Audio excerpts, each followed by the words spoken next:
Welcome to Barnyard Language, honest talk about running farms and raising families. We are Katie and Arlene, an Iowa sheep farmer and an Ontario dairy farmer, with 6 kids, 2 husbands, and a whole lot of chaos between us. While this is a podcast for farm families, sometimes our content isn't for the whole family. So kick off your boots, reheat your coffee, and join us for some Barnyard Language. Hello, everybody, and welcome to another episode of Barnyard Language.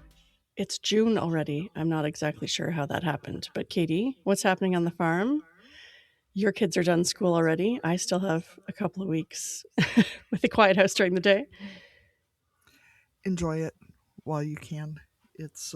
We still have a babysitter a few days a week because my kids have, technically they could go to daycare for this summer yet, I think, age-wise, but they are well beyond being accepting of the concept of being at daycare all day, which is understandable.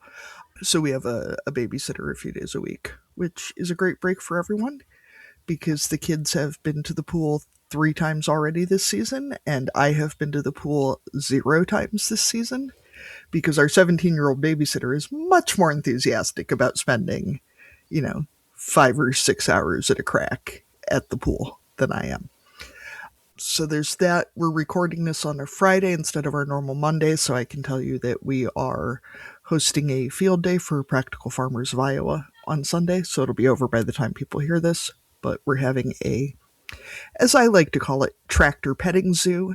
One issue that a lot of new farmers seem to have is that they need to buy, they know they need to buy a tractor or something, but when you don't have the experience with the piece of equipment, going to a salesperson to be told what you need is not always your best option.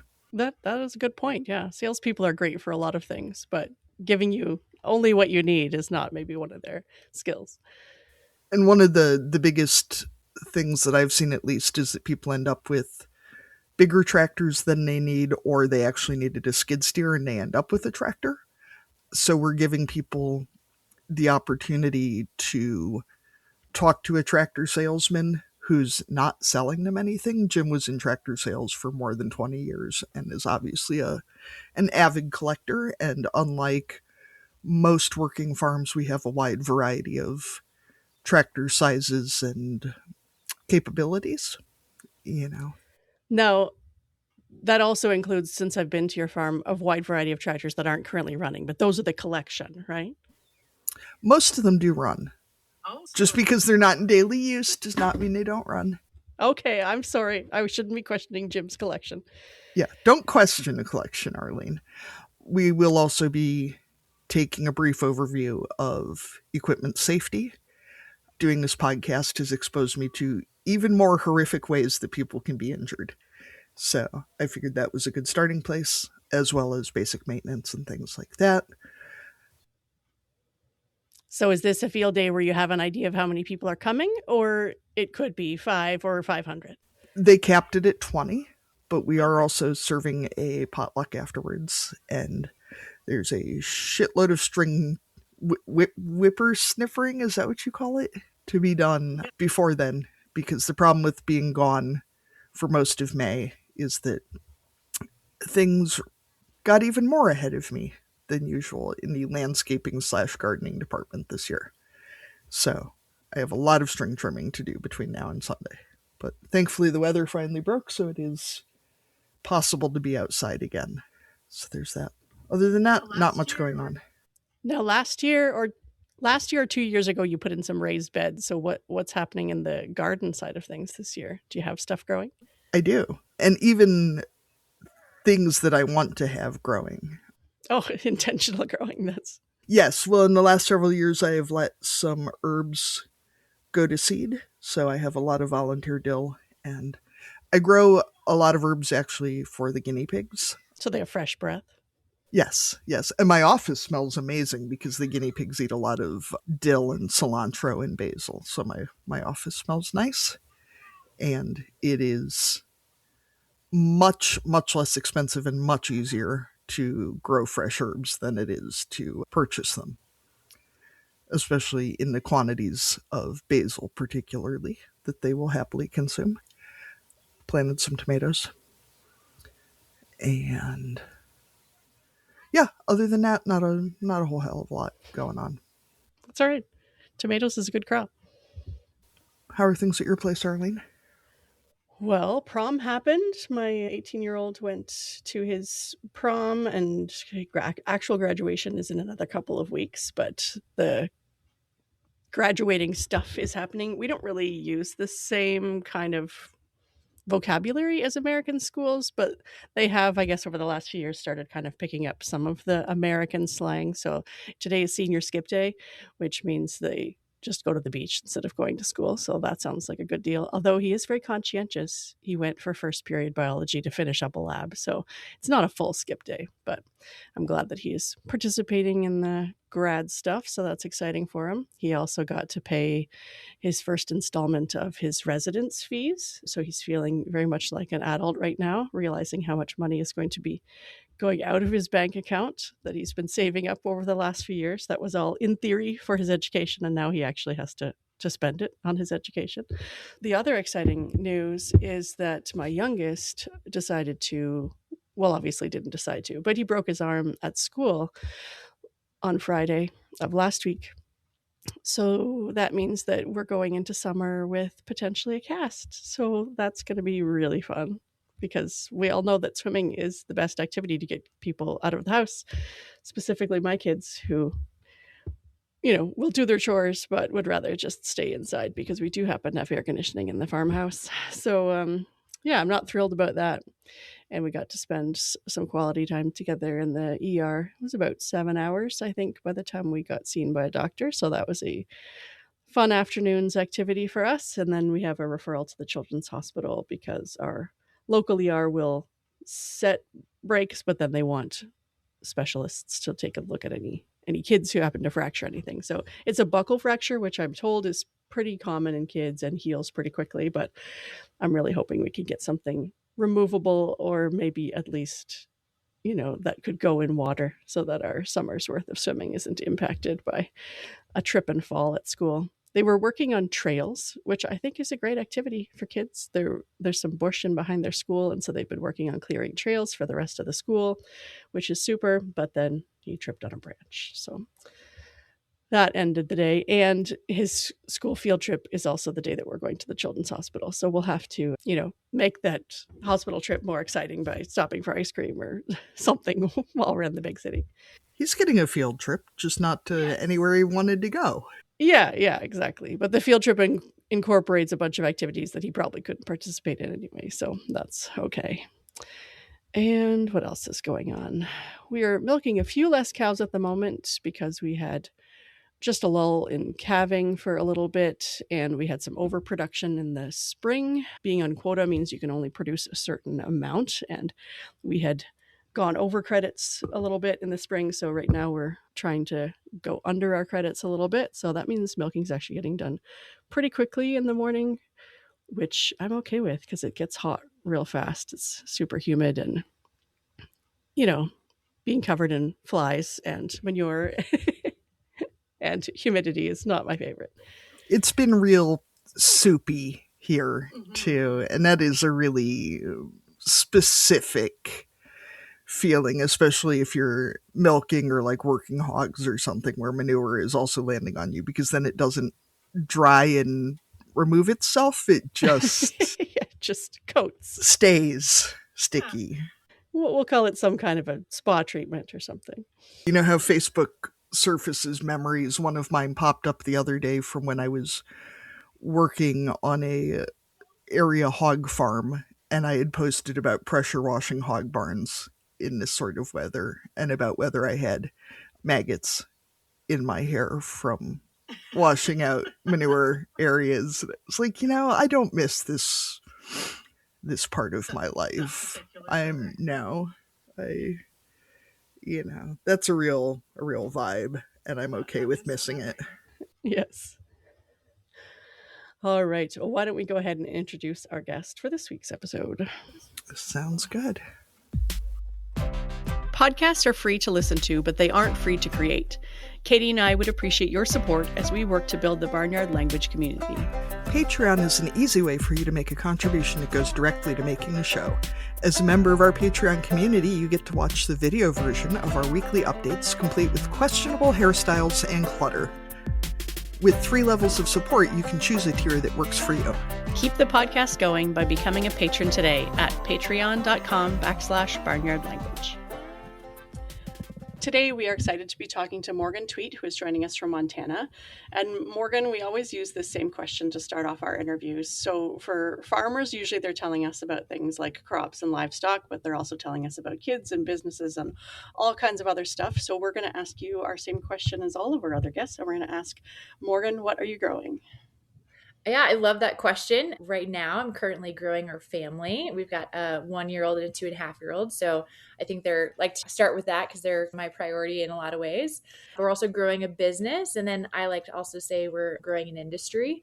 So we're in the industrial hemp space. But also want to shout out to my husband. We're growing a herd. He comes from a ranching background and have a calf cow operation out here. So as someone who did not grow up around livestock, it's been really fun to try to tag along and learn.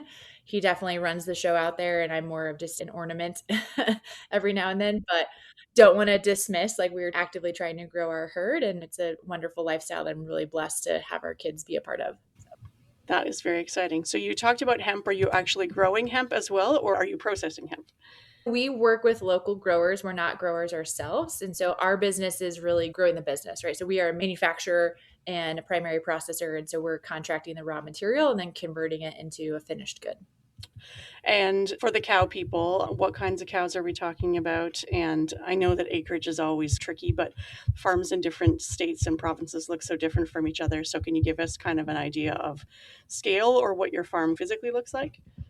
Yeah, it's so funny. It's such a hot topic. And I did not know that until I got married into this. My husband was like, why are you asking those questions? That's so rude. But I'm a curious and inquisitive individual. So he likes to just say I don't have a filter. We are a calf cow operation, just Black Angus. My husband's family's property is just on the outskirts of town out on the Missouri River.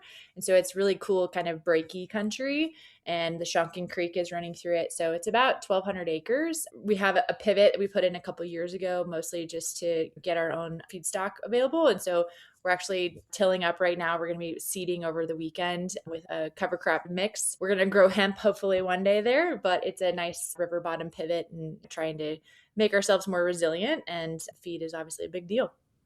Definitely is. So when you talk about your business, how many people are involved in that part of the thing that you're growing? Yeah, so IND hemp, which is short for industrial hemp. Everyone asks, like, is that indie hemp? Like, what does that mean? It's really just short for industrial hemp. We have about 55 employees. We have 2 locations. We're located, our main manufacturing facility and our office is here in Fort Benton, which is north central Montana. So if you know Great Falls, we're just outside of the Great Falls area. And then we also have an office and a warehouse in Belgrade. So that's almost directly south of us, very close to Bozeman. We've worked with close to 40 growers over the last 6 years. We've been in business since 2019. Every year we kind of land between 10 and 20 growers. In total, we've managed over 30,000 acres, which doesn't sound like a lot in the grand scheme of agriculture, but for hemp, that's a pretty big deal. We are the largest hemp campus that does grain and fiber processing. We have a large 52,000 square foot building that our main decortication line is, where we process the fiber. And then we have a 10,000 square foot building where we process the seed. So we can share all more about the technical parts there. But relatively speaking, I think we're a decent size small business and hoping it to grow. I obviously have drank the Kool-Aid of what I think industrial hemp can be and love to evangelize about that. So really excited to be on the podcast to share with your listeners more about that. So you said that you're not from an ag background yourself. We all know how some of us end up married to farmers and living on farms or ranches, but how did you end up also involved in agriculture in the capacity that you are? Yeah. So I grew up in the mountains of Colorado and went to school in Missouri and got a degree in chemical engineering. And through an internship and some other things, I landed my first job with ADM in Illinois. So I lived in the Midwest and was in the middle of corn and soy country and worked first at their largest wet milling process of corn. They were processing 600,000 bushels of corn a day. So it was very big ag, right? I use that as the context of like I was exposed to big ag at the very front end of my career. Also did some soy protein isolate work and some other things that ADM does. But it was really great in shaping myself as an engineer and a processor and a manager. And so my dad actually is the one that got us interested in hemp. He has a background in environmental work, and hemp is a really good phytoremediator. So it can be used to clean up soils. And back in 2014, he started getting more interested in hemp. This was before it was legal. And he actually got the first license to grow hemp in Montana under the pilot program. And so at that time, I was living in Illinois, and my dad was just like the crazy hemp guy. And I was like, keep your stuff over there. And I remember he called me and was like, hey, you need to get me a meeting with the bigwigs. And I was like, you realize this is 30,000 employee company? Like, I don't talk to the bigwigs. I am low on the hierarchy here, Dad. And they certainly don't talk to crazy hemp people. And a few things happened in our life. Most notably, I unfortunately lost my mom in a car accident in 2016. And that pivoted my whole life. And I lived out of a van for a little while, and we started a nonprofit in her honor. And so I like to say I was on a quick sabbatical, and turns out you need a job. And so my dad kept talking about this hemp thing. This was like right in the middle of 2018. The Farm Bill was pending. And he was like, hey, I really think that hemp is a thing here and it would do really well in Montana. At that point, he had moved out to Montana, living in Northeast Montana. And I was like, I don't know anything about hemp, but I guess I could build you a facility. It can't be that hard. And that ignorance, or whatever you'd like to call it, Naivety. yeah, definitely put me in a position. And I was like, I'm going to get paid, right? And he's like, yeah, we'll deal with that. So my dad and I started this business. Literally, I distinctly remember the first phone call I jumped on with him was about seed and learning. And it was super interesting to me hearing the agricultural side and the farming side, because I felt like that was something I really didn't like about ADM, which is so big and there's such a disconnect through the supply chain. And, I worked the plant and didn't know a single farmer, didn't know where the corn was coming from, had no clue where that was going. And I know that that's hard to do in such a big organization, but I just felt like that was a big missing point. And so I got really excited about the chance to participate in the agricultural side. We were very small. It was my dad and I and one other gentleman, and we wanted to get seed in the ground in 2019. And so I had to learn real quick how to be an agronomist. And fortunately, Canada has been doing hemp for grain specifically for 20 more years than us, basically. And we're located just like an hour and a half south of the Canadian border. And so a lot of the things that we could learn from the agricultural practices of Canadian farmers were very relevant here. Yeah, I deep dove into that. And when you're passionate about something, it's easy to learn new stuff. And I moved to Fort Benton. I was just about to turn 30, didn't know what God had in store for me. And I was like, certainly not in Fort Benton, Montana. This is a small town. And by his grace, I met my husband here, and it's an amazing community. I love raising our kids here. I couldn't ask for a better place. It's also very strategically located. We're on the edge of the Golden Triangle. It's a very productive region. And yeah, there's a lot of fantastic things about Montana, and I'm just super blessed to be here. That is a lot of things in a very short amount of time. Arlene, I feel like we should put together a special series of people we've talked to whose dads were the crazy whatever guys, and then their daughters took over and made a real go of things. Because, Morgan, you are not the first person we've heard from. We had, the crazy quail guy, I think. Didn't we have a crazy fish guy? Our fish farmer was at Family Farm. Yeah, that's right. I think the alpaca poop might have been a crazy alpaca guy. It's a tradition. So for the farmers in the audience, tell us about growing hemp. I know that you don't grow it, but obviously you're an agronomist now and you know all about how to grow hemp. So what kinds of growing conditions are people looking for? What kind of equipment does it require? All the stuff that the farmers want to know about growing a crop that they don't actually grow on their own ground. Definitely to set the record straight, I'm not an agronomist. That was the first person we hired after we got through that first season. I was like, we need to hire somebody. Crash course was not enough. It was super eye-opening. I loved that first year, and a mission point that we have. Like, I want all of our employees to know all of our farmers. And so I am very intentional about that. I always try to show up on every field every summer. But to answer your question, maybe you need to take a step back. Hemp as a category, there's sort of three things you can grow it for. You can grow it for grain, which is like a typical oil seed. So think canola or flax. You're putting it in with an air drill. You're cutting it with a combine. You have residual straw like you would wheat straw. It's sort of a drop-in for most oilseed producers. There's not really that much they have to do to change. Like I would say, if anything, sometimes certain combines work better than others, but I think that's with every crop. So I would say it by and large is a drop in for other grains. Then you can grow it for fiber or biomass, some people call it, and that's literally growing just for the stock material. And so we'll plant it at different densities. We have different varieties that we grow. Usually we're targeting irrigated acres, and mostly because of our region. We're very arid, dry climates, and hemp definitely needs water if you want it to be really successful. And we'll actually cut it down before it goes to flower, or like right when it starts flowering. So we like don't want it to go to seed. That's why we need different genetics that have different reproductive seasons.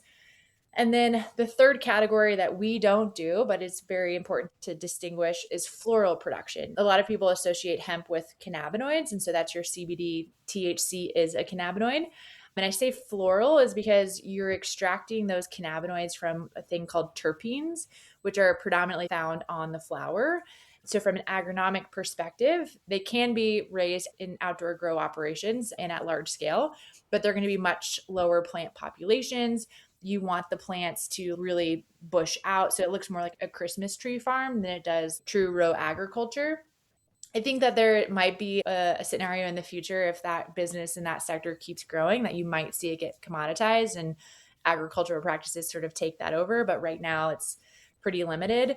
And I just shared those details is because from a risk perspective of THC, which is the compliance of what a farmer has to meet, they're very separate things, right? Growing for grain and fiber, we have a long history of compliance and no issues. And so I think that those farmers too are probably a little different. You see a lot of floral production happen in areas that have smaller acres, and the tobacco region is pretty productive because they're well situated. They had the infrastructure to dry and manage the floral material. We do have a few folks in Montana that have done it at scale, but our conditions are pretty challenging. We don't have a long enough grow season, things like that. So if there's more questions, I unfortunately know quite a bit about floral, even though it's not our business, but I just want to make that very clear distinction. And so grain and fiber, I'm happy to share more. I don't know how much your listeners want to know about the agricultural part, but I do know a little bit more to get someone on the right foot to get started growing. Morgan, I guess I picture it as being like the difference between growing field corn or sweet corn. Is that relatively accurate? I mean, people do sweet corn on a larger scale, some of them, but it's not common, and it's a very different process than growing seed corn or corn for animal feed, that sort of processing. Yeah, I think that's a good start, but I would say it's even more distinct. Like you should know when you drive up on a field exactly what that grower is growing for. And obviously maybe like at seedling time, you may not know, but in the middle of the season, you should know. Fiber production literally looks like you're walking up to a bamboo forest. It's extremely dense. We want long, tall stalk material. We're planting at 800,000 to 1 million plants per acre. It has its own microclimate in there. It's amazing for soil health and like retaining moisture. If you're growing for grain, we're 250 to 300,000 plants an acre. It's going to be shorter statured. You're going to see nice long seed heads right before harvest. And if you're growing for floral, you're like 4,000 plants an acre. So I don't think that sweet corn to seed corn is that different, but I think it's even more exasperated of the differences. So maybe more like field corn versus flower production, like tulips, flowers. Maybe I'll just drop this because I feel like you've explained it fine, and I'm just like trying to wrap my head around it. I sort of say like horticulture versus agriculture. I don't want to sound dismissive about that, but I think that's a better way to look at horticulture versus agriculture and those things. So hemp was very popular in the Midwest. Even during World War II, there was an exemption for growing hemp, and then it was banned, restricted. What is the actual reasoning behind that, besides presumably THC? I like to think that there was a big rope mafia that was like, no more hemp, only jute. But that seems unlikely.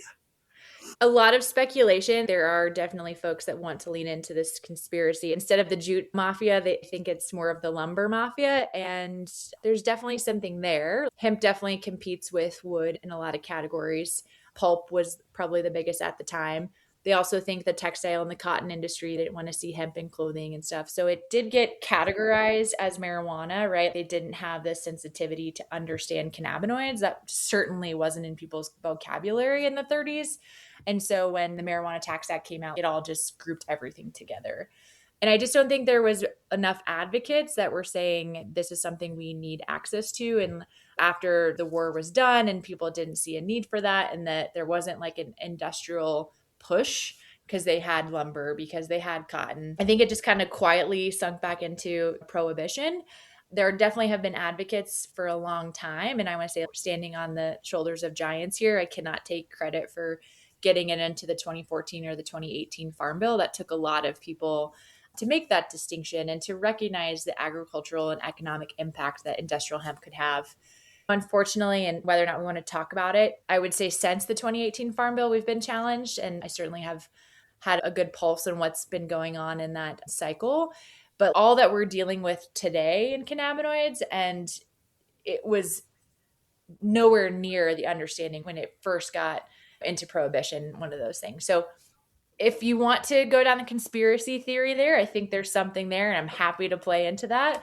I guess I'm more pragmatic now of like, however we got there, we're out of it now. Now we need to make sure we don't slip back into it. And I've been fighting really hard for industrial hemp to have its own space and its own lane. Not that I have anything against floral production, but there clearly is more risk there. There's clearly a different business model there. And I want industrial hemp to have its own access to its own things. So can you tell us a little bit more then about the outputs and the types of crops that you're processing, and then what your products are being used for currently? So start with our grain model. We really have two different business units. So our grain business, we bring in dirty seed from our growers. We run it through a really state-of-the-art seed cleaning line, but it's no different than most seed cleaning facilities.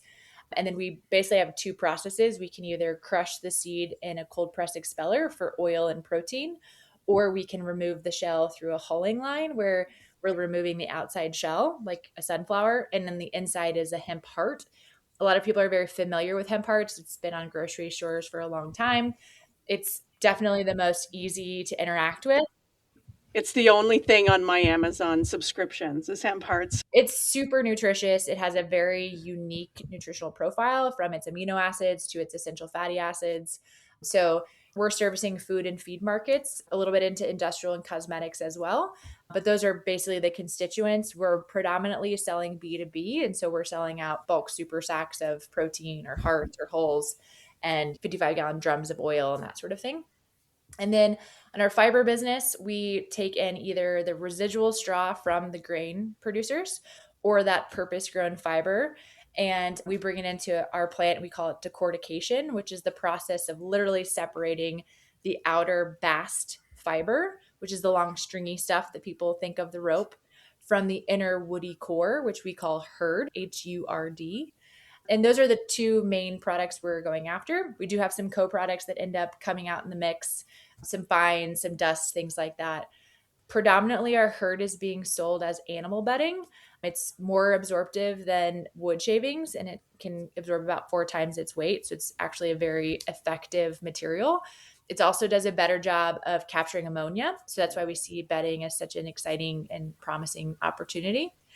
And then from the fiber side, it's only about 20 to 25% yield, but it definitely has more opportunities in what you can do with it. It does require more sophisticated manufacturing to get to those higher value products. But for us, we basically sell into 4 or 5 different categories. Non-wovens as a whole includes construction materials. So one of our biggest customers makes a bat replacement. So an airloft, what we're replacing the pink stuff in your wall insulation. It's a hemp insulation. We also do non-wovens. We have some partners that sell into the automotive sector. And so they'll make door panels or car dashes. We're in a John Deere tractor. We're in a Volkswagen car door. Some pretty cool things there. Non-woven also includes spunlace, which is the technology that you get wipes out of or other absorptive pads. So think of incontinence or feminine hygiene, things like that. That characteristic of being able to absorb things really well, we try to play that up. We're also in erosion control. So think of your erosion control blankets on highways and construction projects. It does a really good job there. And then the more exciting kind of sexy thing is the textile market, which we're really just now getting into because we've had to invest in further refining equipment to get to that scale. But I think fast fashion is kind of a buzzword these days, and there's more consumers that are aware of the petroleum-based products that they're wearing, and they want natural fibers. So I'm really excited. There's definitely an established market out there. The Europeans and the Chinese have had hemp fibers on the market. And so I'm excited to bring a US material to market. And I think that people also want to buy that. So, Morgan, I'll admit, as a fiber person myself, it wasn't until we started talking about this interview that I really dug into my brain. I have never seen hemp fiber at a yarn store. Why is that? And what can we do to get hemp fiber in the yarn store? Because as a maker, and also I'm involved in our local fiber shed project, so alternative fibers are something of a special interest. So how do I get hemp fiber? What do I need to say to my local yarn store owner, who I will see tonight, so we can discuss this with her? Yeah, that's a great question. I don't know that there's a single answer for it. I think probably supply and demand isn't being met, right? Either they don't know that there is a supply out there, or demand doesn't know that they need it. From a very technical perspective, I think that hemp fiber predominantly has been known as this like coarse fiber. That's why you see it in sales, right? And like in canvas. And so I don't think that there's been a big push to make it and to innovate with it. And I think we're at the cutting edge of that. I was in Vietnam last month, and I'm trying to do this little mini series on my platforms to sort of educate, because it was so eye-opening for me. And so just to take your listeners back, a fiber, whether it's a bast fiber like hemp, flax, jute, those are bast fibers, versus cotton, these are staple fibers. They all look a little different. And then from there, you spin it into a yarn, and then yarn is what you weave or you knit with it, right? So at the point of the staple fiber, you can blend it with a cotton or a polyester. But any of those blends, you get a different finish and things like that. So your question, why do you not see a yarn with hemp in it? I think it's because we're still at the front end of innovating with it, so that it has that supple feel, right? Whether it's a finish that we're doing to that yarn to make it more user friendly, whether we're blending it. We've done a lot of 30/70 cotton blend. That seems to be a good mix for us to be pursuing canvases and denims and things like that. But I would love to think that as we continue to find how to incorporate hemp into sort of the traditional market of yarns and other things, that we'll see it more accessible for folks. That's interesting, because we do see linen yarns, and they seem to be more popular with weavers than knitters and crocheters. But I see a lot of linen silk blends, that sort of thing. Because, yes, I'm guessing that straight linen, I'm assuming, is like straight hemp fiber, that it does tend to be a little coarser. Yeah, linen's pretty interesting. I feel like I need to unpack that myself a little bit, but it does start from all the agronomic practices. So flax is only grown to about 3 feet. The flax varieties all are very stable. They're all the same. And you pull flax, you don't cut it. You pull it and you lay it over, and it's all parallel, and it stays parallel through the whole process.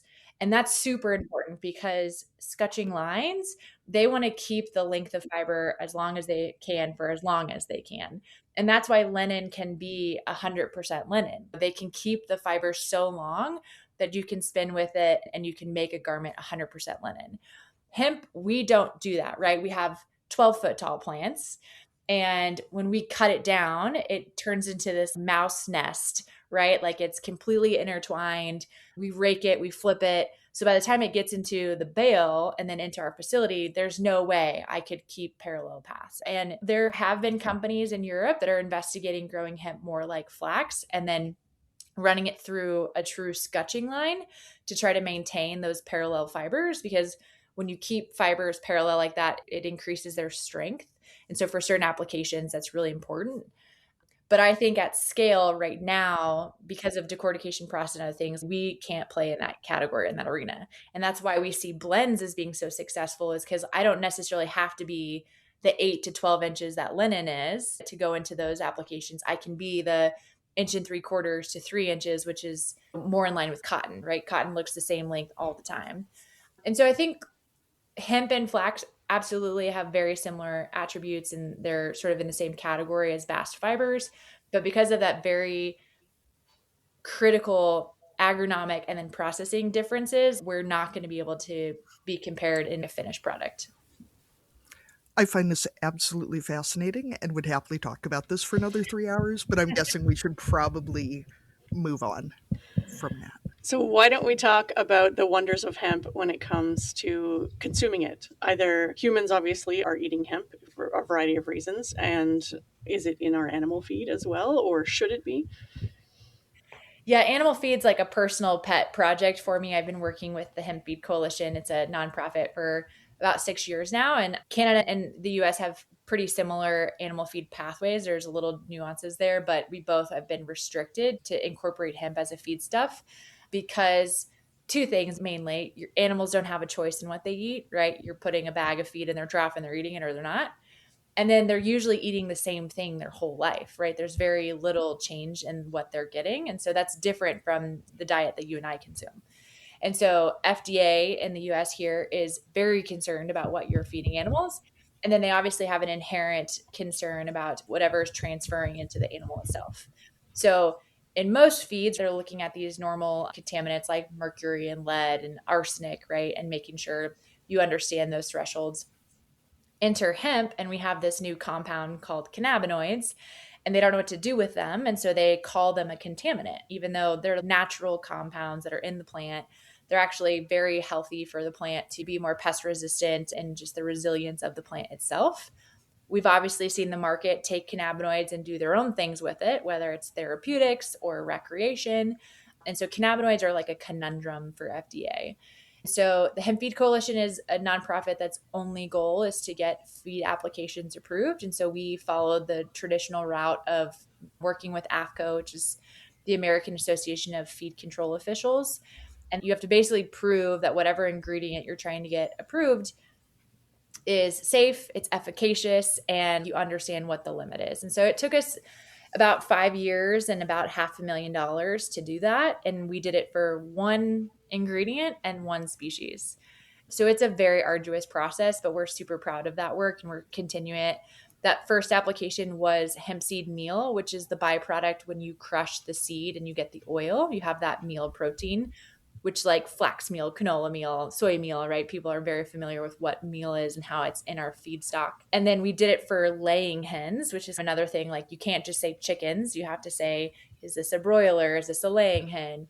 And we did that for a couple of reasons. One, it's a lot cheaper to do an animal feed study with chickens than it is with the cow.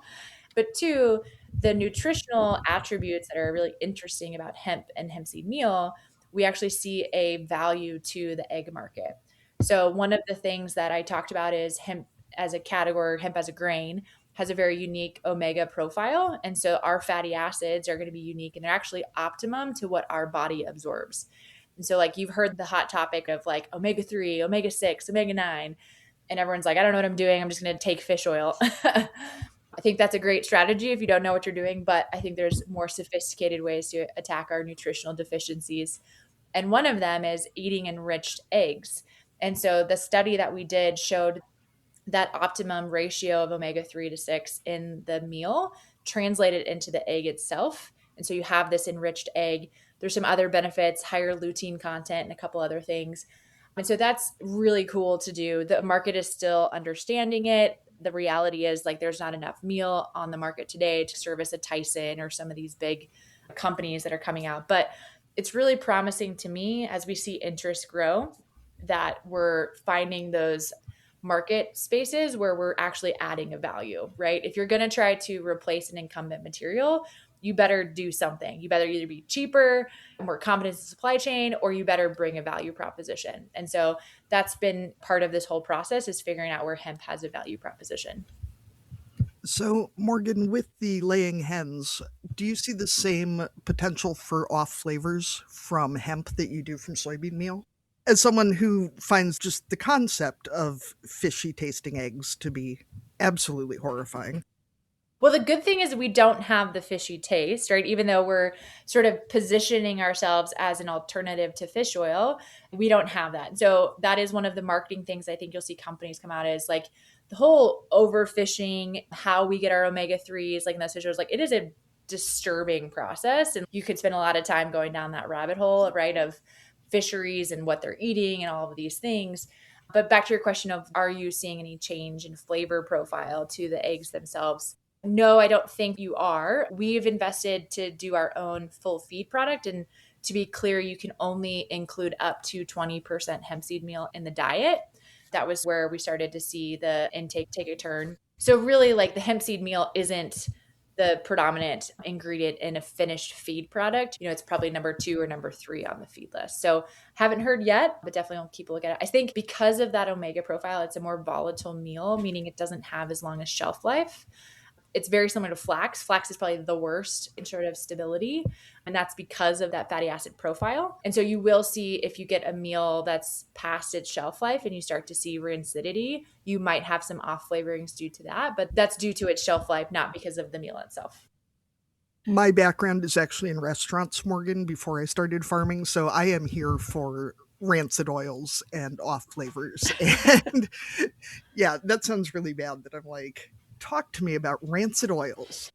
I feel like you've already talked about a lot of the different ways that hemp is being used now and some of the innovative ways that people are using it. Are there other things on the horizon that people are researching and are working towards getting out into the market? Yeah, there's, I'm sure, so much going on that I'm not aware of, right? Which is exciting. There's clearly a big push for folks from the therapeutic and medicinal side, and that's more related to resin-based things like the cannabinoids. But from an industrial side, I get pretty excited about the different ways that we can use hurd, because right now we don't have a demand problem. Enough people are using it as a bedding, and we continue to see our sales grow. But at some point, there's only so many horses peeing on bedding, right? Or chickens or whatever it is. As the CEO of our company, I try to keep my eyes on the 5-year horizon. And I see us quickly coming to a point where we are going to have a demand issue. And so I really get excited about the research that's focusing on how to use the hurd. A lot of it is cellulosic technologies. So everything from pulping and different lignin opportunities. It behaves very similar to a softwood, and so that's why you see it in pulping applications. We've heard some folks working with it with some batteries and some like graphene things. We've been investigating it for a biochar feedstock. Biochar is kind of a hot topic these days. So there's a lot of really cool things. I'm very interested in animal feed. I think it's fascinating. I think that hemp is such a generous plant. The more you learn about it, the more you realize how much you can make with it and the nutritional opportunity. My dad's really passionate about the food and the oil. He's been working with a group to look at incorporating it in malaria research, because there's a lot of research that would support an enriched omega-3 and omega-6 diet can help those with malaria as a preventative measure and as a treatment measure. And so my dad's worldview, where he's just a humanitarian at heart and wants to save the world, he's like, we're going to get Africa to grow hemp and we're going to save the world from malaria.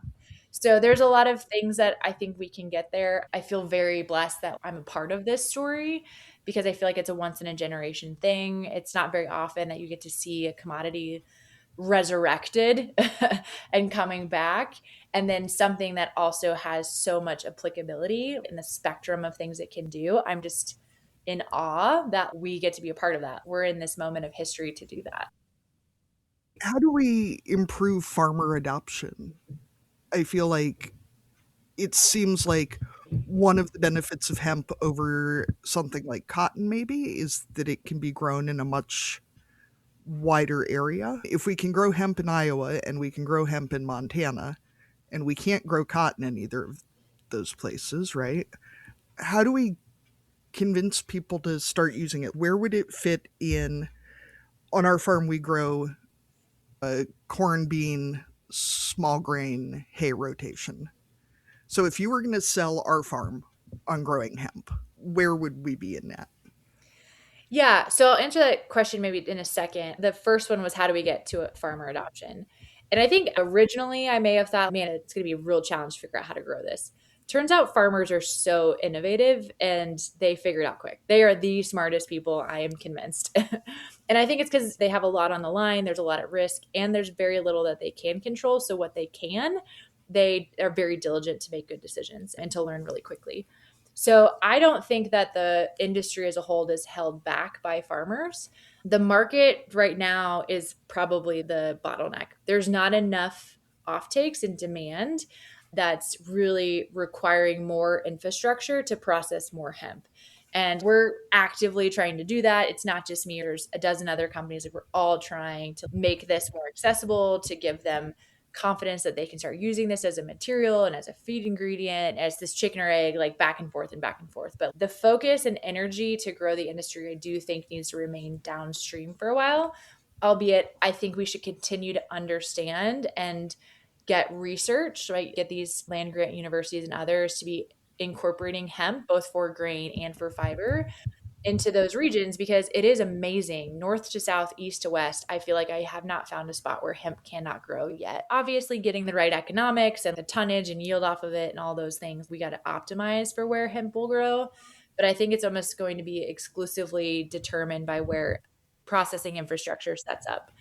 And so to your question, like in that rotation you just described, I think that there's a couple options. If you're looking at like another forage crop, hemp fiber, I introduce it as a forage crop because they're very familiar with that. And so I think that's kind of plug it into where you plug in your other hay. From the other small grains or the oil seeds, I will say there's some varieties that do well in your region and there's some that don't. You guys have more moisture, more humidity, you're more susceptible to mold and pest pressure that I'm not. And so I think there's some nuances there, but by and large, I think you can find hemp fit into that rotation and really anywhere in the US. And I think you're going to see benefits to adding it as a rotation. It's a very unique root system that does a great job, especially when you're planting 1 million plants per acre, right? That root system is amazing at what's going on.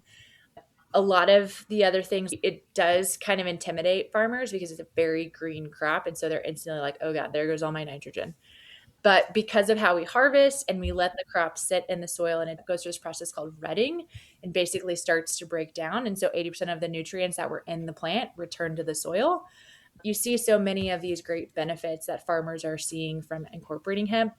I don't think it's going to be a big lift to get farmers to adopt it. We do need to reduce the burdens from regulations. Like they're still required to get a fingerprint and a background check. They're still required to pay for a license. Those are annoying nuances. And so like I'm actively advocating to try to remove those because like at scale, we just want to be treated like another commodity. We need better insurance available to us. We need better cash flow programs. And so like those are the details that make or break a farmer's cash flow. And I'm very cognizant of that and trying actively to optimize how our contracts are implemented, actively trying to engage with USDA to try and get some of these programs set up. I think what's maybe not as obvious to folks, definitely not in the ag world, but even some in the ag world, is the US government has done a lot to stand up basically every other commodity, especially if you look at the big ones like corn, soy, and cotton. The US government has had a role to play there. And I'm not suggesting that we need hemp to look like that and be like that because I honestly don't know if I love the commodity system. And I think there's a lot of challenges there. So I'm not saying we should just pursue the same path. I think there's things we can do differently. But basically to say we need that as an industry, we need the US government to step in and support research and infrastructure and funding and give us a leg up like they did every other commodity. So when you talk about that advocacy, is that coming from industry, from farmers? I guess in the big picture, you're one of the smaller crops, right? So there aren't as many people who are doing that advocacy piece. So what does your advocacy look like when it comes to trying to generate opportunities for a crop that obviously you really strongly believe in? It's a good thing I'm wired the way I am because I have to wear all the hats. Yeah, you're doing all the things. I serve as a board member of the National Hemp Association, which is the leading national industry association. And so like I've been to DC 4 times in the last 6 months. I'm going again next week.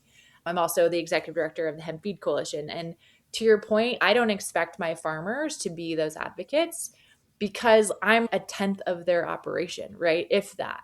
They've got all these other things they've got to worry about. I'm just grateful that they're giving me the 150 acres that they're giving me. And we've just developed such a good relationship with our network. And I know that I can call them, I can talk to them. Like we every year have a growers meeting where we bring everyone in and say like, hey, this is how the year went. Tell us what went well, what didn't. I've changed my contract every year off of feedback from that. And so I don't expect them to go to DC with me and advocate. I know they would if I asked them to, and they've been fantastic, but I try not to be a burden to them any more than I already am. And so I think I have a really good pulse on what their pain points are. And then I also have a very good pulse of what my pain points as a business are and a fairly good feeling for what the upstream problems are also. So I feel like I can bring a pretty holistic approach to these meetings and to these conversations to say, this is what I think today's problems are. This is what I think tomorrow's will be. And how can we support this? And I'm pretty pragmatic. I think my engineering brain, I'm just a solutions oriented person. And so I try really hard to not let politics or drama or whatever get in the way and like just really try to dig in and solve problems. So in addition to advocacy, you're also doing a lot of education. And like you mentioned, you're doing a series right now on how our clothes are made. And I think you start each of the videos the same way, kind of highlighting the fact that most of us have no idea how the clothes that were on our bodies were created and how they ended up on us. So why is the education piece so important for you in accompanying that advocacy piece? I'm really excited that you guys found me that way. You know, I went out on a limb last summer and was like, I think I just need to like put myself out there because no one is portraying the voice that I want to hear. And so might as well do it ourselves. And so it's definitely been a learning curve, and it's everything from just like learning how to be a content creator and learning what people want to learn. But at the end of the day, like education as a whole is so important to my industry because like I always start behind with people, right? It's either I'm breaking down a misconception, I'm having to bring them up to my level of literacy of what we're talking about. And so whenever I hire people, I sort of say, whether you like it or not, you're an advocate for hemp. And you should understand some things because you're going to get asked at the bar on Friday, like, oh, like how was getting high up at the plant this week? You're going to have to navigate those questions. And I always just encourage our people like, don't get frustrated. I get it. It's easy to roll your eyes and get frustrated about it, but see it more as an opportunity to get to educate someone about this.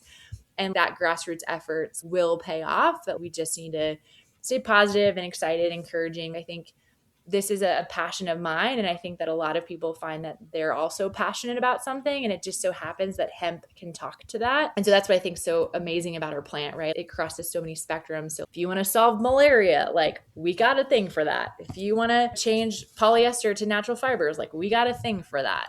And so I just love that. I think it's endless opportunities of education. And at the end of the day, I want to sell more fiber. I want to sell more hurd. I want to sell more grain, right? That's what my business wants to do.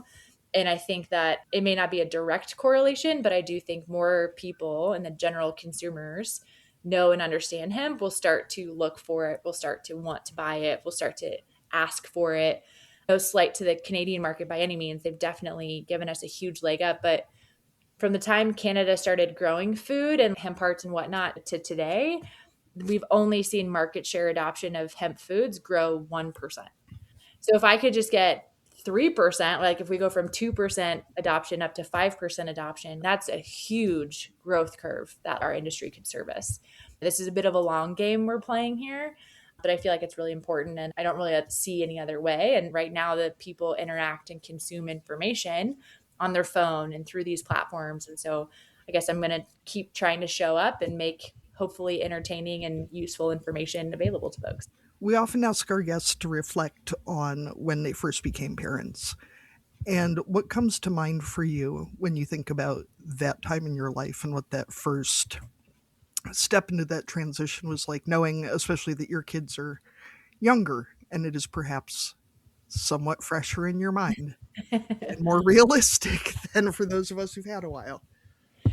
I'm obsessed with being a mom. Like I love my kids. I loved being pregnant. I loved maternity leave. Like I know not every woman has that story, and maybe it is those chemicals that just make you feel like it was all bliss. We're definitely still in the throes of it. My son doesn't sleep through the night most of the time. And I'm super blessed to have a fantastic partner, but it's no lie that like it's hard. And I think one of the tension that we fight in our family is we don't look like a traditional or conventional family. I work a lot. This is my passion. You do not turn your brain off, right? It's constant. And that's hard. And you have to be very intentional about being present with your kids and with your spouse. I do love, though, the idea, especially my daughter. I have 2.5-year-old Lainey, and then my son's Warren, who turned 1 in February. I love the idea that they're going to see a very different mom and they're going to see a very different look of what a woman can bring to the family. And I'm a believer, and I think that God had a design for the family unit. I do think there's some nuances to that, and ours looks a little different, but I still try to respect and honor my husband and the leader of our family, but that looks different for us every day. I think that like that's going to be our goal as a family for our entire child rearing years, is like, what is the balance? How do we highlight the things? And you know what I remind my husband sometimes, it doesn't matter what you're doing, something is going to be sacrificed. When you choose something, you're sacrificing something else. It's like the definition of a choice. I'm not going to look back 30 years from now and say like, oh, I'm going to regret this or I'm not going to regret this, because something had to give. And so I think just like being real with yourself there and some grace that this was my choice and this is how I want to be. It doesn't mean I can't change it or we can't do better, or we can't grow or improve, but I don't want to live in this like perpetual angst of like, oh, am I going to regret that I chose to be a working mom or things like that. I'd rather just do the best I can every day. It's true that everyone is trying to make those choices in the stage of life that they're in, and what's right now might not be the same thing 6 months from now, but we all have to figure it out as we go along. So you talked about you've been in DC a lot, you've been in Vietnam, you're doing a lot of travel and a lot of work, and every family obviously is different in terms of how they structure childcare and off-farm jobs and farm work and all of that kind of stuff. So what does that current system look like for your family, and how do you make all of those things work and make sure that the kids are cared for and sleeping through part of the night? Every day seems a little different. We are super fortunate. We have a gal that comes and watches our kids. She's an in-home nanny for us. She's actually out of town this week. So it's funny. I'm working from home so that my husband can work from home as well. And we're sort of juggling this week. We're also fortunate our family ranch is just 10 minutes outside of town. He gets up and goes to the ranch every day. On weekends, we always take the kids out there. And so I feel like my kids are getting the best of both worlds. Like they love the ranch. They love their Grammy and their papa, and like they love life out there. And Logan and I both want that for them. Like we want that lifestyle. We want that upbringing. And we don't have a lot of childcare options in our town anyways. There's only 1,500 people. And so we like had to get a nanny, or else we were driving the 45 minutes to Great Falls, which that wasn't happening.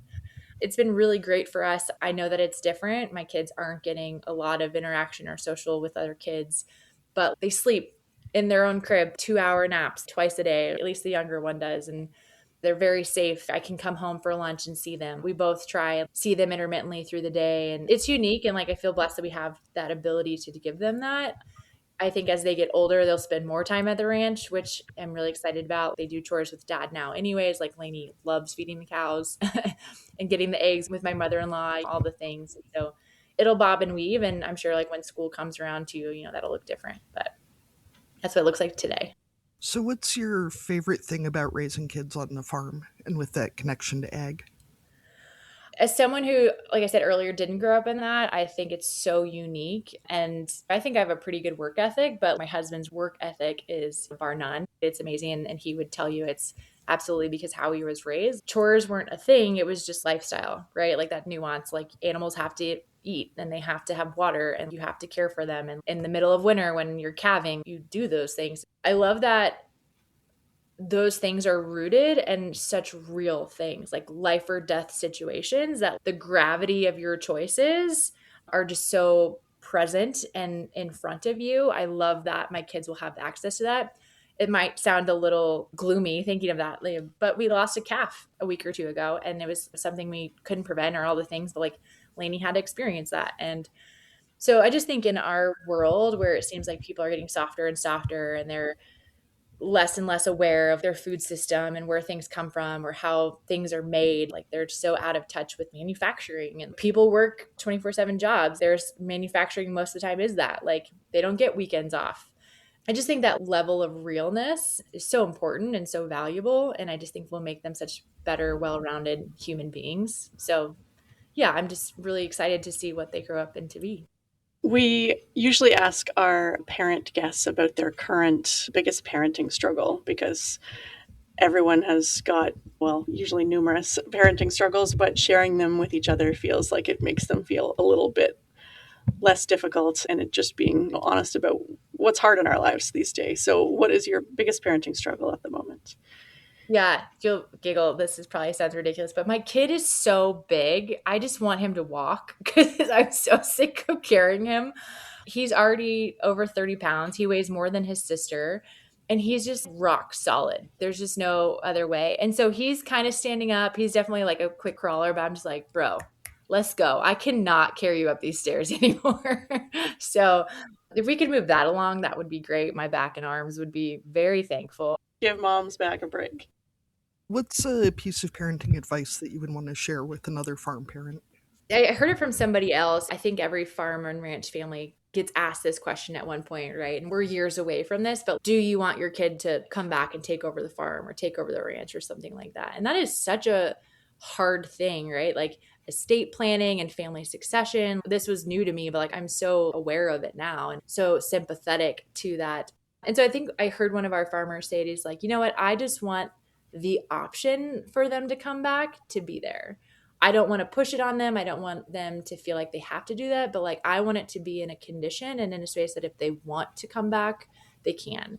And I think that that's so relevant and such good insight and advice for farming and ranching families, because there's so much pressure to make your kids be something, whether it's an athlete or a farmer or something. And so I think his approach was that like he took a more intentional and motivated approach of like, I'm going to do everything in my power that if she wants to come back to the farm, it's here for her and it's in a good place that she can. But I'm not going to expect her to do that. And I just really liked that. So I'm not there yet, but I hope when we are that like that's where our mindset is. I really appreciate that approach. Yeah. And I know I've told people before when they ask about our kids, I've always said the work is too hard if they don't love it. So I don't want any of them to come back if it's not something that they're doing because they want to, because hopefully any work that they choose to do, they will love. I know that's not the case for everyone, but especially in agriculture, it's too hard and too all encompassing if it's not your passion. And I really feel like I hope that if they were to make that choice, it was because they wanted to, not because they felt like some kind of obligation to their parents or grandparents or great grandparents or whoever. I mean, those people wouldn't want them to be unhappy either. So yeah, they don't owe it to us. So we ask all of our guests, if you were going to dominate a category at the county fair, what would it be? And categories can be real or made up to ensure that you win. That's funny. So I did not participate in fair things, right? This is new to me. And it was very apparent when I married Logan, who still has his buckle from being like round robin, right? And so I'm excited to like our kids be there. And so I don't even know if I can answer this really well. Like I think most innovative category, like bringing a new product to market, like R&D and product development is something really fun that we get to do in our business. So if that was within the county fair, that would probably be where I would like to shine. Yeah, you could definitely add that category. So we will go ahead and move into our cussing and discussing segment. If you're a listener and want to submit yours, you can either use our SpeakPipe or our email and send us a voice memo or an email that we can read out. Katie, what do you have to cuss and or discuss this week? So skipping over the whole how you think humans came to be and how our bodies were designed, I'm cussing and discussing the human neck. Okay? I'm almost 45. Every time I turn my head or move my head, some part of my neck makes weird noises. There's too many bones in there. Yeah, technology has definitely not helped. Now we're like hunching over our screens and the brain is bad enough. Let's just put this gooey thing in a fairly thin shell and then perch it on top of something wobbly. That'll be fine. But then you have the wobbly thing that holds all the things that run the gooey thing that runs everything else. You're a scientist, Katie, I can tell. Yeah, I spent some time watching medical shows while I was knitting this weekend. There's a lot of stuff in your neck, and there's way too many bones. And especially as you get older, it's so easy to hurt your neck doing stupid things. Or nothing at all. You could just wake up. Yeah. When I was pregnant, I had to go to the chiropractor because I threw my neck out leaning off the couch to pick something up. I mean, thankfully, our chiropractor has 5 or 6 kids herself, so obviously she has dealt with these stupid injuries before. Not a great design. That's all I'm going to say. Morgan, what do you have to cuss and discuss? I love your response here. Mine was also kind of small and everyone deals with, but I don't love this time of year when you get into the car in the morning and you like blast the heat because it's freezing cold. And then you get back in the car in the afternoon and you're sweating your ass off and turn the AC on. You don't know if you should wear a coat or you shouldn't wear a coat. I know this happens every year, right? Like this change, and it's just annoying to me. I don't know what to wear. And the weather forecast, I don't know about you guys, but this year it felt like every weatherman should be fired. Like no one knew what was coming this year. So it's very trite, but it's, my pain point today. I always want to just leave a laundry basket in the backseat of the car because there's such a mountain of sweatshirts that piles up back there. And it was bad enough when it was just me, but now with the kids, it's literally like every long sleeve item we own ends up in the backseat of my car and then gets dragged into the house to start the cycle over. Yeah, I know the other day I was milking and it was one of those days where it had gotten really hot all of a sudden, and I was trying to take layers off, and then by the next morning I was back in my hoodie because it was there was snow in the air. So yeah, we're recording in the beginning of April. Everyone who lives in a place with seasons understands what we're talking about. So this morning I took number 3 to an orthodontist appointment, and just reminded me of how maybe there might be a system for keeping track of this kind of thing, but I have not been maintaining one. And I'm usually a fairly organized person, but I can't remember when any of my kids, I usually make it to their appointments for the various things, the dentist, a doctor, all the stuff. But I get there and I can't remember the last time that I was there, or what they told me the last time that I was there, or the retainer that my kid is wearing is like 5 years old, but it still works and he's still wearing it every night. So we're just going to keep carrying on with that thing. But sometimes there's such a gap between the appointments that I can't remember what happened the last time. And when it comes to tooth stuff, we don't have insurance. So, I know, Canadian privilege, that this is one of the only things that is outside of our health insurance program. But then they want to throw in another set of x-rays, and I'll be like, when was the last one? Because I'd rather not pay for another set if I don't have to, because there's no insurance to cover that. So yeah, I know that they have a filing system for this, but then it always feels like they're a little bit upselly, or I know that for them it's just easy to send them to the x-ray machine. But for me, having to pay for it, I would rather just opt out of that. So yeah, too many kids, too many teeth, too many eyeballs, and too many appointments. But I should also be grateful that they're generally healthy, and most of these are just checkups. So we'll chalk that up to the fact that most of the time things are not broken. So we want to thank you so much, Morgan, for joining us today and teaching us so much. I feel like I'm going to come out of this with even more questions, but at least I have your social media to go and check and see if I can find the answers myself. So if people want to find you online and learn more about hemp and all the cool stuff that you're doing, can you tell us where to find you? Yeah, I'm on most social platforms with the Industry Mama. And you can also go to our company's website. It's indhemp.com. And yeah, so hopefully you guys see me there and making some good content that people enjoy. And I'd love to engage. So definitely feel free to comment or shoot me a message. And if you guys have ideas of things that you want to know more about, definitely let me know. I'd love to know what people are interested in. Thank you so much. It was great to meet you. Thank you for joining us on Barnyard Language. If you enjoy the show, please support us on Patreon with a donation. Big thanks go out to our show editor, Krista Paffrath at the Rural Podcast Network. Please rate and review the podcast wherever you listen, and follow the show so you never miss an episode. If you want to connect with other farming families, join the private Barnyard Language Facebook group. We are always in search of future guests for the podcast. If you or someone you know would like to chat with us, get in touch.